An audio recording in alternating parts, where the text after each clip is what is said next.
Hey YouTube, everybody's doing well today. In today's video, we're going to be talking about being wise in the company that you keep. Before I get started, I do want to mention that I'm recording from my car today, so if there is a glare, please excuse me. And before we get started, please like and subscribe. It really helps this channel grow. All right, you guys, so I'm going to go ahead and jump right in.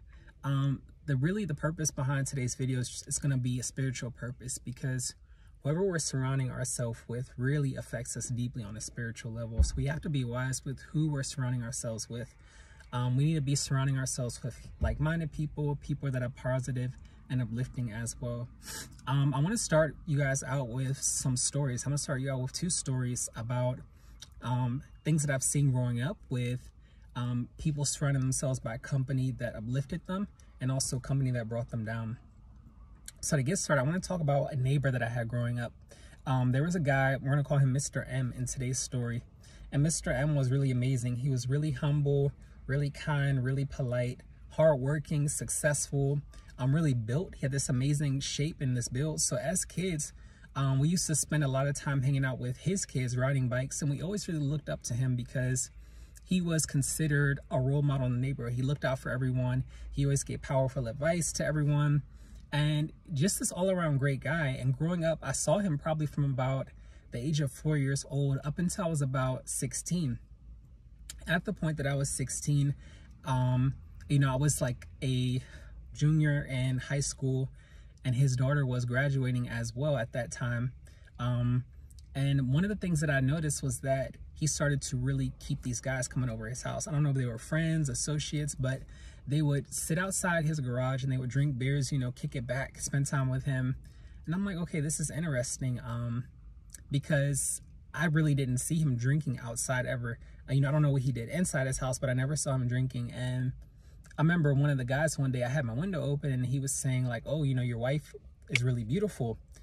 And he kind of looks at him like he's uncomfortable, and he's like, okay. He's like, he didn't know how to respond. And I'm just like, interesting. So the guys continue to come over, continue to keep drinking beers. And before you know it, I heard them one day saying, you need to actually get a bigger house. Like, this house isn't big enough. So this was one of many of the things that they started to say that was breaking him down. And then there was one day they were there drinking with him again, and his wife had came home and she just walked past and like, oh, your wife didn't even speak to you. Like, I wonder what's wrong.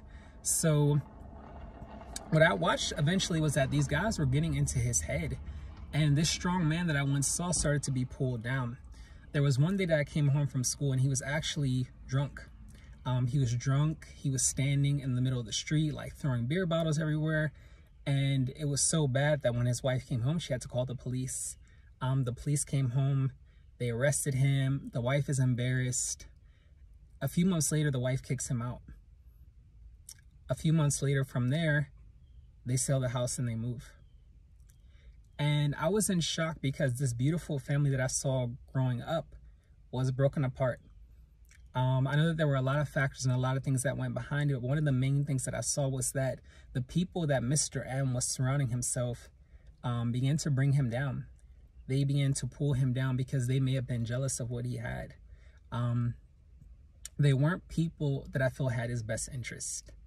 And that, to me, as young as I was and as young as I still am in my 20s now, that was a lesson to me, just to say, wow, the people that you surround yourself can really have a huge impact on your life, whether or not you realize it or not.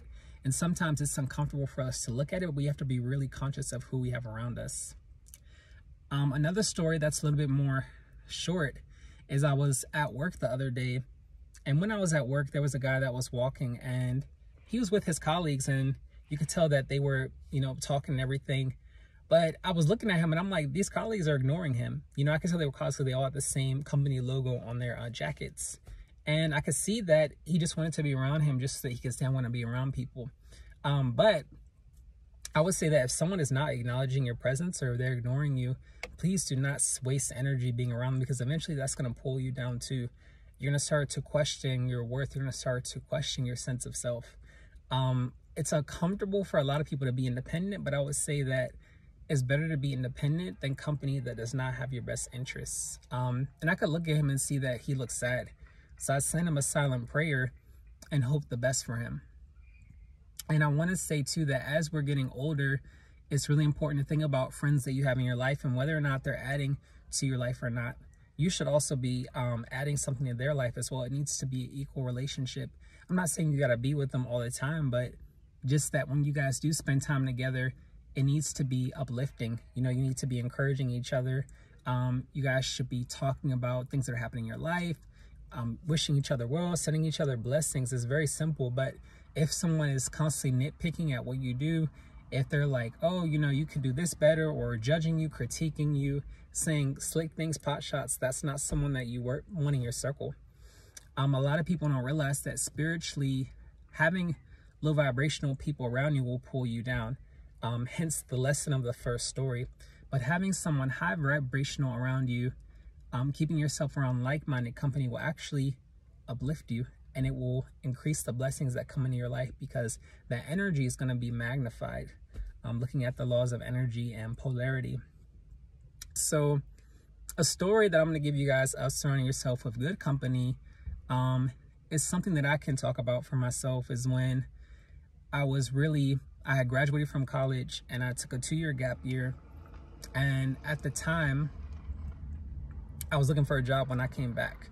You know, I came back from farming in Canada and I couldn't find a job. And I remember talking to some friends at the time that had gotten a job through a temp agency, and they had recommended that to me, and they're really open about that and just the opportunities and giving me different ways that I can grow and leverage. And I ended up keeping those people close because they taught me so much. And one of the things that I do is that if I see someone that's also looking for a job, I'll pass down that same information to them. But just seeing that support that I received is something that I thought, wow, that's amazing, because they saw that I was really looking to grow and develop.